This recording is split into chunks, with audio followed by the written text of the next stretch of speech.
All right, parents, here we go again. It's the Ask Dr. Tony episode.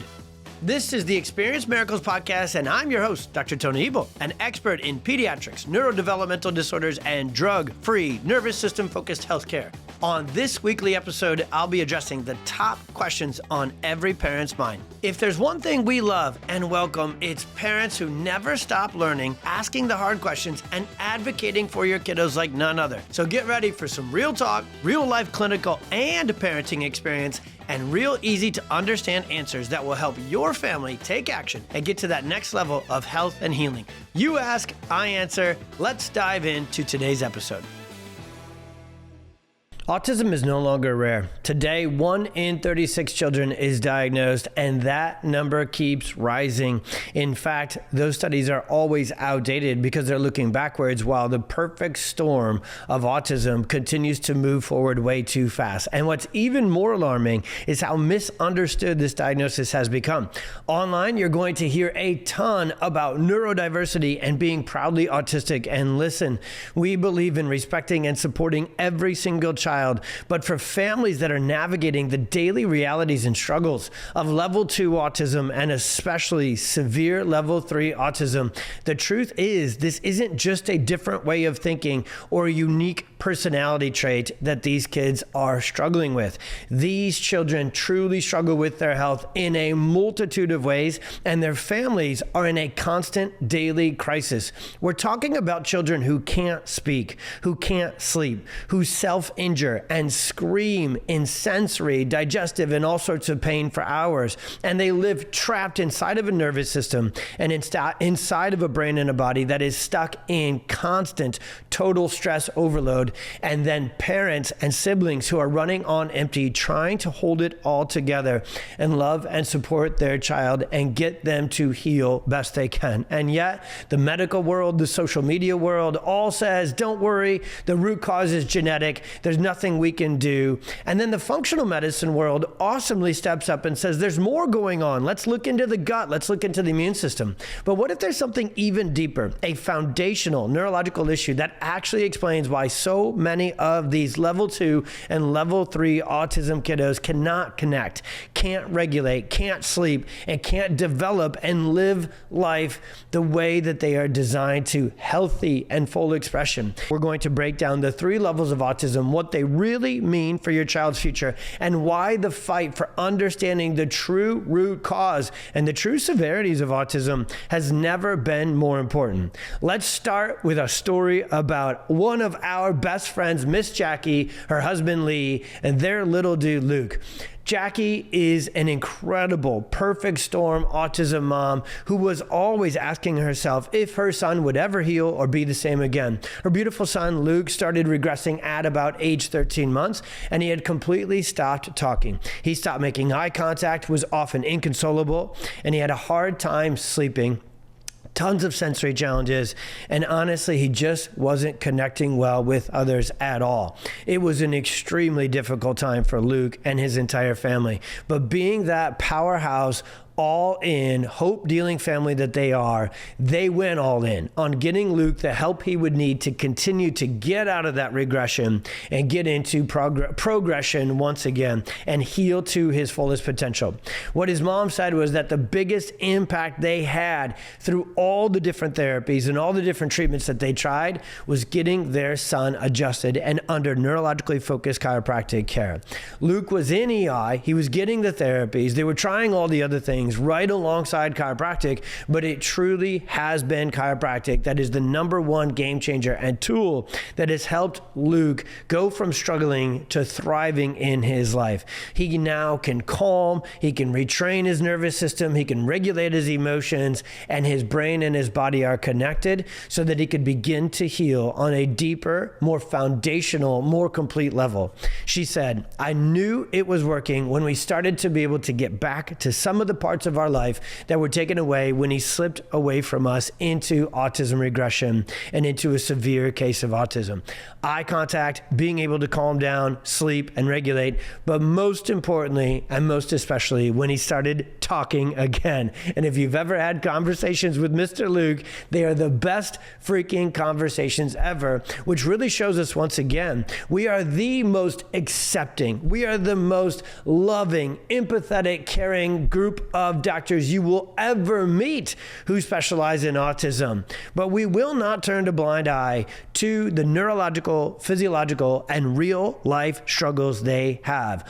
Autism is a neurobiomedical struggle for so many kids. It has a multifaceted root cause to it. And the more of these perfect storm, as we call them, and you'll learn next, the more of these perfect storm triggers and struggles that they go through, the more severe their challenges become, and the more likely they move into this level 2, level 3 autism. And Jackie vividly remembers when Luke said his first words right after an adjustment, and each of us, I'll never forget it either, were completely blown away with excitement. And as Luke's journey continues to heal, continues to unfold for their entire family, our prayer and our hope is that yours does too. So if you're stuck hearing all these different voices of saying, oh, autism is just different, autism is just a personality trait, but you're a family whose child is living in level 2, level 3, every single day, severely stuck in that storm, then dig in with this in full, because we're going to break down the actual plural root causes of autism. We'll get into the neurophysiological dysfunction that is really causing your child's daily severe struggles. And then most importantly, stick all the way through this, because at the end, we'll give you the action steps to take to get your child moving forward and doing all that you can to get the answers, yes, but the action steps to help your child heal, recover, and get to the other side of the storm. Because we see it all day, every day through stories like Luke. Once we figure out the exact root causes and we get to the foundational layer of nervous system dysfunction, not just blaming genetics, not just looking at the gut only, but digging even deeper into the nervous system and getting that to heal, getting that to repair, and getting that to regulate, you better believe that recovery is possible. And to what degree? Every child like Luke is different, but a much improved, higher quality of life for your family is possible when you really get to the deepest layer of the root cause, take that head on, and get to that healing possibility for your child. Let's dig in. Okay, first, let's not skip over this. Let's talk about the 3 levels of autism. According to the DSM, which is the diagnostic manual that the medical world, see, that's the biggest issue that started here. When you have a chronic, multifaceted, multi-root cause, multi-systems disorder like autism, it just goes beyond what a traditional pediatrician and honestly, even a traditional neurologist, medical neurologist can really handle. They have no training in really digging deep into root cause. The entire medical system is about taking a survey, doing some exams, some testing, and finding the symptoms, putting them into a box, calling it a condition, and then giving it a medication and or therapies and treatments. None of that gets to the root cause. All of that is surface level. And what I know parents are looking for is something that goes way beyond the surface and digs deep into that root cause and what's really going on with their child. And as we dig deeper into these 3 layers, so level 1, autism, according to this diagnostic manual, they require some support for social communication. They might be a little bit inflexible with transitions and really like certain clothes, like certain foods, like they're scheduled to be a certain way. Level 1 autism certainly comes with its challenges for those kids, and those unique challenges are there. Level 2 is a child who requires substantial support. They have more pronounced sensory issues, communication challenges, neurodevelopmental delays, and repetitive behaviors, behavioral dysregulation, emotional dysregulation. And again, the traditional medical DSM, pediatrician, neurologist doesn't really go down these roads, but children with level 2 autism also struggle a lot more with their biological, or what we would call neurobiological health. Their gut and digestive system is a mess. Their immune system is a mess. Their posture, their movement, their gait, their tone, their motor planning is a mess. And take all of that and make it even worse, and that's level 3 autism. These are the severe cases that require very substantial, every single flipping day support because they struggle severely with communication, many of them, most of them completely nonverbal, very limited social interaction, severe challenges with behavior and emotional dysregulation, and again, digestion, neuroinflammation, motor tone and planning and development, sensory system, a complete mess. Their whole system is stuck in sympathetic overdrive, and everything connected to the nervous system, which is everything in the body and everything in life, is really severely challenged. So while these levels help determine diagnostic, insurance, early intervention, school support, community support systems, these levels are important in the traditional medical world so that families who absolutely positively need those supports, they can get access to them, and they can get them covered. These levels really do nothing to help parents figure out, why is my child still struggling? What is really causing all this? So the root cause that most traditional doctors miss is that it's not just genetics. It's not just bad luck. That's still today, it's mind-blowing that it's true, but that's still the medical problem. This is what's going on. We're just diagnosing it better. OMG.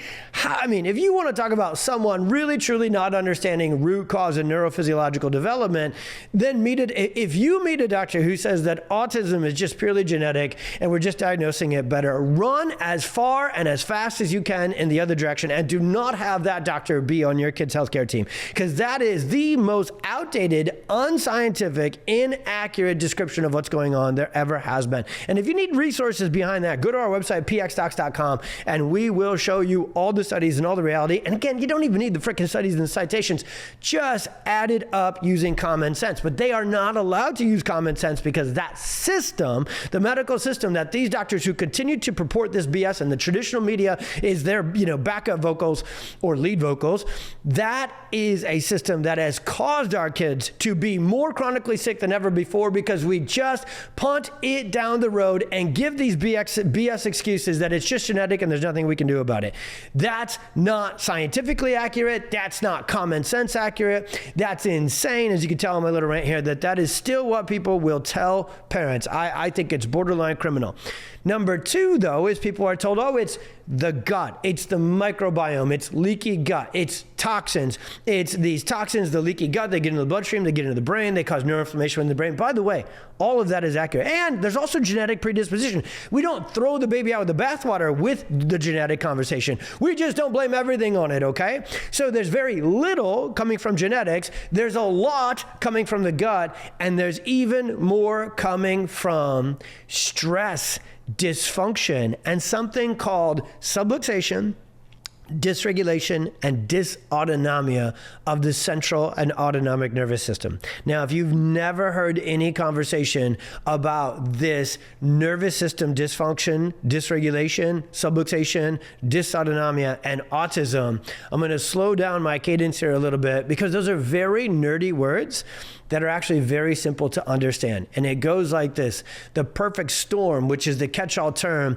and scientific theory and explanation we put behind to explain the cause of autism all the way back in 2008 when I first started putting the science together, first putting the cases together in my practice, then finding all the science to support it, and then creating clinical protocols to help kids get out of the storm.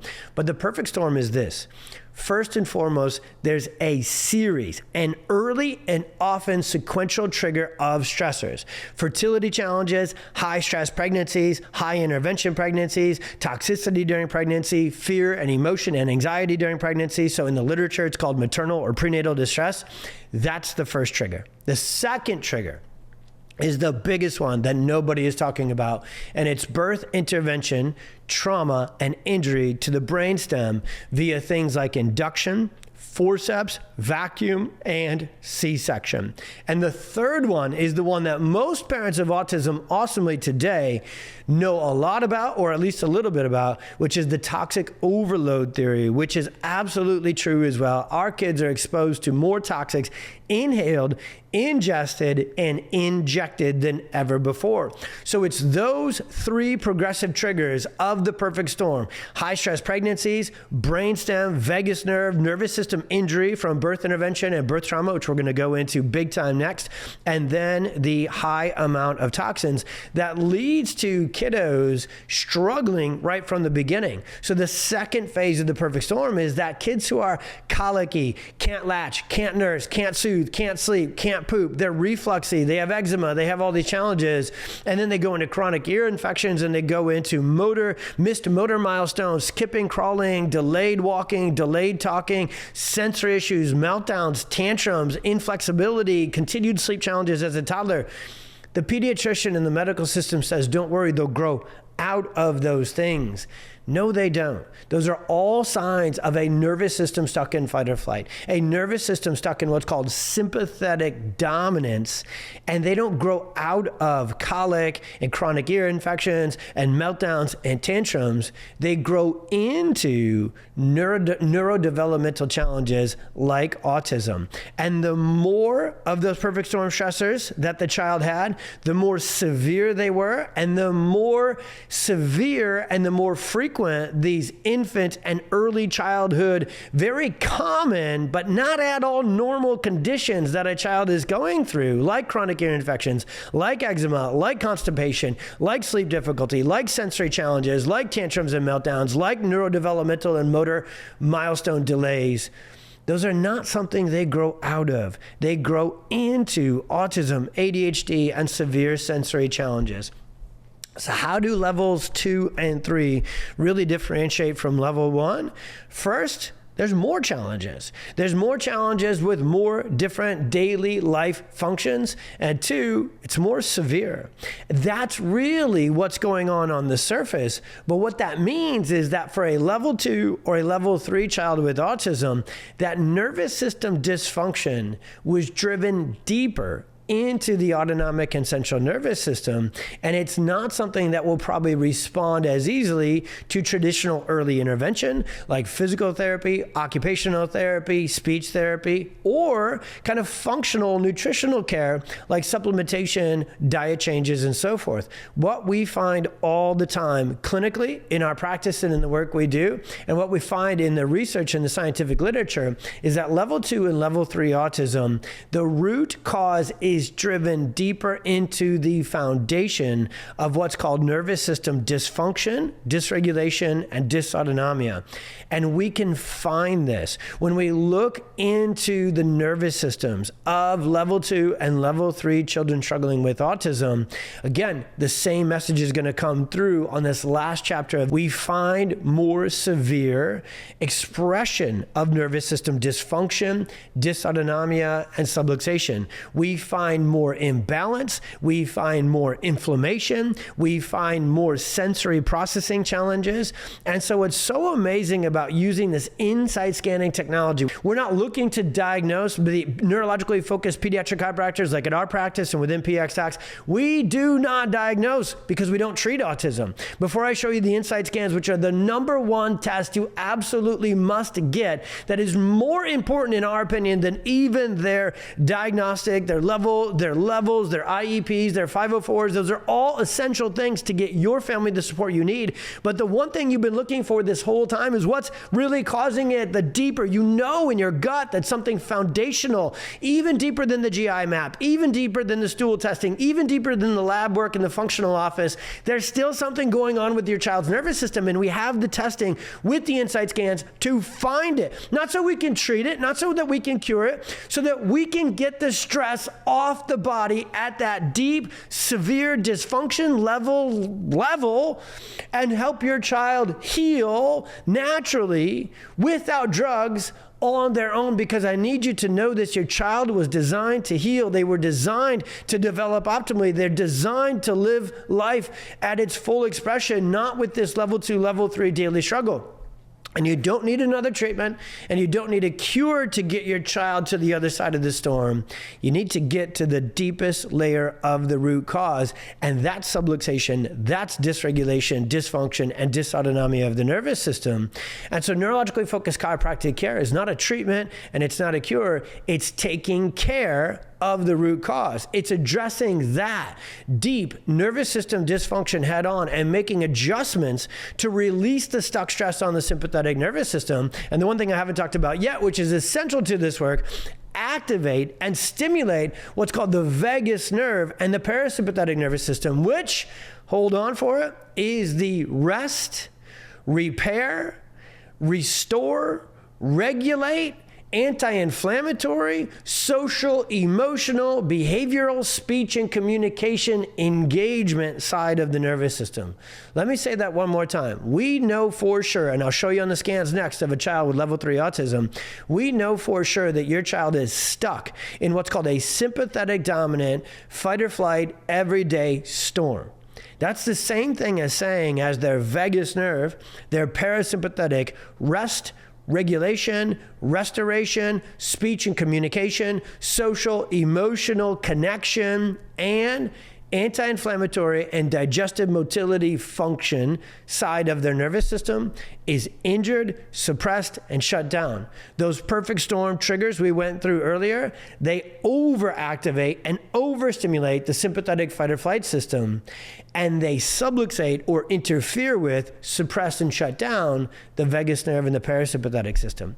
And when we figured this out all the way back in 2008, that is when this level of sympathetic fight or flight energy coming through this microphone to you to say, this is what's really causing your child's level 2, level 3. By the way, level 1 kids have these exact dysautonomia, dysregulation, nervous system challenges as well. They just don't have them as deep and as severe, so we can really help quality of life there as well.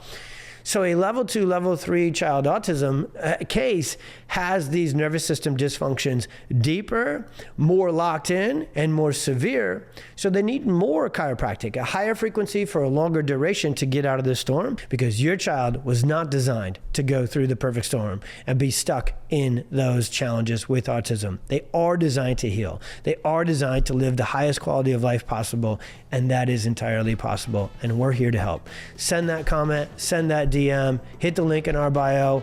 Whatever we can do to serve you, your child, and your family, we will. God bless. Be well. See you on the next one.